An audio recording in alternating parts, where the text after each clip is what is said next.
Kagurabachi Chapter 100 was peak as always. Amazing. 10 out of 10. You know me. And speaking of peaks, I'm in front of a volcano.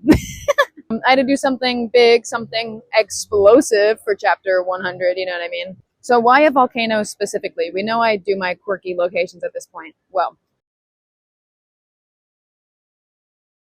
Observer, or Gene the Machine is his Twitter name. He's the one that made, I don't know if you've seen this little meme. I don't know. It's not that big or anything.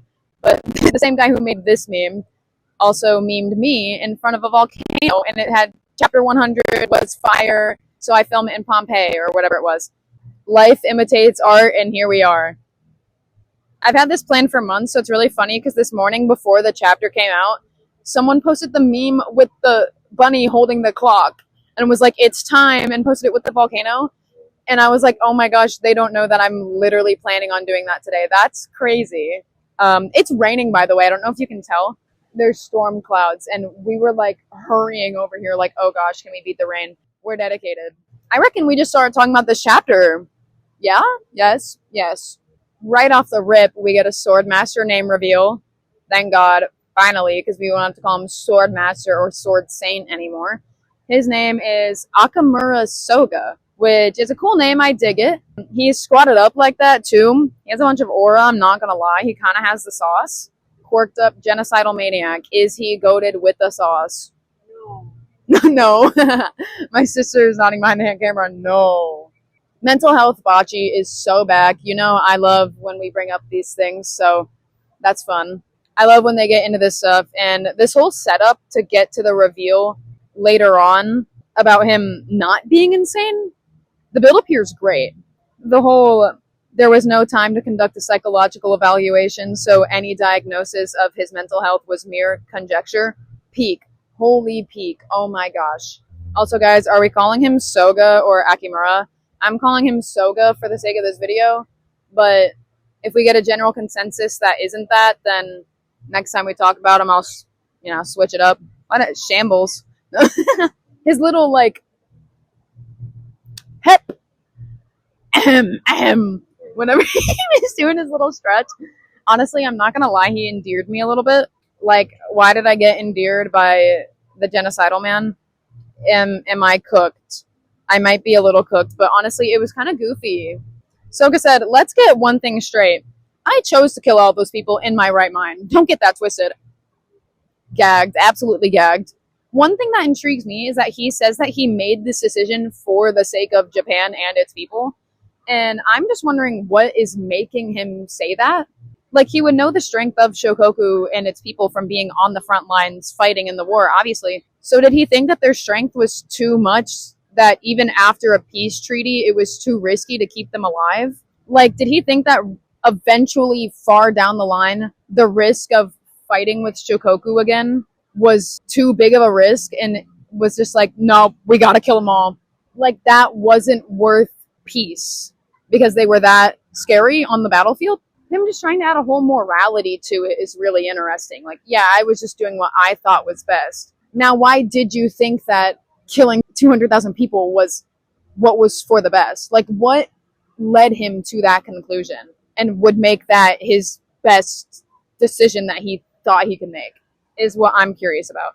As a reader, it's really interesting to sit on that and digest that. Even though he was sane, he claims he was sane and in his right mind, making those decisions with his full brain, not corrupted. That doesn't mean he's right either. But I am very curious to learn why he does think that was the right decision. That Seitai War flashback's going to go crazy. That's all I'm going to say. So we have a translation goof, kind of. And of course, it's attached to this insane reveal that Soga and Kunishige are brothers-in-law. Only kind of. Yeah, so the English translation does leave out the whole in-laws bit.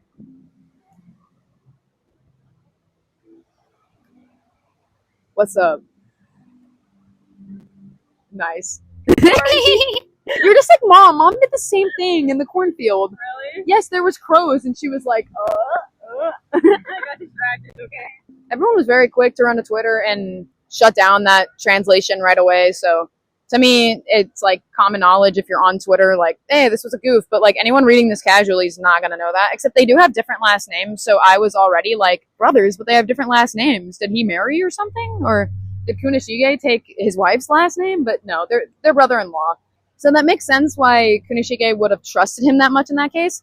Except the only stuff about in-laws I ever hear is on TikTok. And it's like mother-in-laws like ruining like gender reveals and like weddings. Guys, do we think that Soga the Sword Saint, when Kunishige and his wife did a gender reveal, he was the first one to run in instead of letting them hug each other? Do we think that Soga the Sword Master wore white to the wedding? Was he messy? I don't think he was a very good brother-in-law, clearly, considering he killed a bunch of people. But, I mean, Kunishige trusted him, so he did not wear white to the wedding. He didn't. So I think this is so freaking cool, and it makes me feel like, yeah, this is what Kagurabachi is all about. Because Yura says that the solution to bringing order to the world is the enchanted blades. And Yura was a big question mark for the longest time, but this suddenly makes his whole deal make a lot more sense. And I really like what this does, because Chihiro declared 17 chapters ago, chapter 83, I think, that he was going to use Enten to destroy the enchanted blades. And then Yura, who is the villain, naturally opposes Chihiro, and he wants to use the enchanted blades to bring order to the world. They have complete opposite beliefs on the blades. It's raining harder. What's really interesting about that is Chihiro should care the most about the enchanted blades because they're his dead dad's creation. No shit, guys. Obviously, you don't need me to tell you that. But I bring this up because I just think the whole contrast of the son of the person who made the swords being like, yeah, they need to be destroyed. And then you have someone like Yura in opposition to Chihiro that's like, no, we need these blades. And he's the villain for it. It's really interesting. I think that's so cool. And it makes me just feel like, yeah, Kagurabachi, baby. Woo! It's raining harder, guys. It's raining harder. And then also, circling back very, very briefly, Yura says, that day I saw the right answer. That day? You saw it? T, clock it. Hashtag nudising. We cut, unexpectedly, I did not expect this, we cut to little Hakuri Sazanami. What's up, little dude? I love you, buddy. What's crack-a-lackin'? What's going on in that little brain of yours? Oh, Chihiro's going on in that little brain of yours. Okay. Fork found in kitchen. Wrap it up, bud. For real though, I love that even though Chihiro isn't actually in this chapter in the present at all, his presence is still felt throughout this whole entire thing. Like I mentioned, he wants to destroy the swords. Yura thinks we need them. So you feel his presence in that. And then also, Hakuri thinking about something Chihiro said to him when they first met. And Hakuri reflecting on this in this moment feels so appropriate. And they just care about each other so much. And it's so cute. I love them. Hashtag nudising. What? Who said that? I'm kidding. Yeah, kind of. But their dynamic is super cute and sweet. My microphone is getting wet. I hope it's okay. And then Natsuki and Aruha. You see this rain? You see all this water? That was me when Natsuki and Aruha showed up. What's up, guys? My little package deal. Aww. Cute. So I like how the whole discussion leading up to this chapter coming out was who's going to be the main villain, and that like chapter 100 was going to decide that or whatever. Because it was either like, oh, Yura's going to kill the Sword Master like he planned to, or the Sword Master's going to kill Yura and escape. Well, Yura did the bait and switch, and they're both working together, and I think that's super cool. Yura's whole monologue leading up to that, by the way, was so... Your hair's getting wetter, too. Cool, super cool monologue, villain monologue, was interrupted by Azami pulling up. My man, my husband, look at him go. No arm, flowers grown out his brain, and he is ready to keep going. Azami kicking the fuck out of Yura's face with 2 arms gone. His eyeball is big and greedy as hell. Ankles out like a slut. Hokuzono did this for me and me specifically. Same with the return of the infamous pocket shirt. Yeah, pocket shirt. I love the pocket shirt. I'm so happy it's back. He did get the sleeves wrong though, or maybe this was a different day and he just wears the pocket shirt with different undershirts. And I love that for him. Oh my god, I'm getting rainwater in my eye. It hurts.